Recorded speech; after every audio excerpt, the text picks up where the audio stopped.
Hi guys! Gawa po tayo ng toasted garlic bread. At ito po ang ating gagawin. Gawa tayo ng mixture.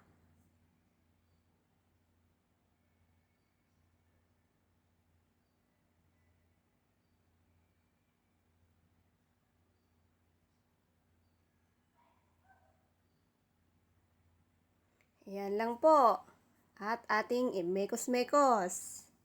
Mix-mix lang po natin.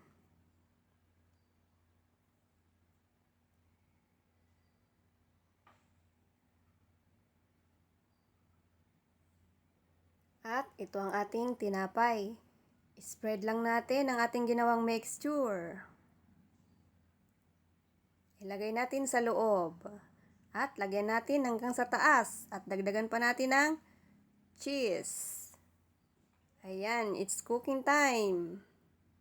I-set natin sa 8 minutes para maging toasted.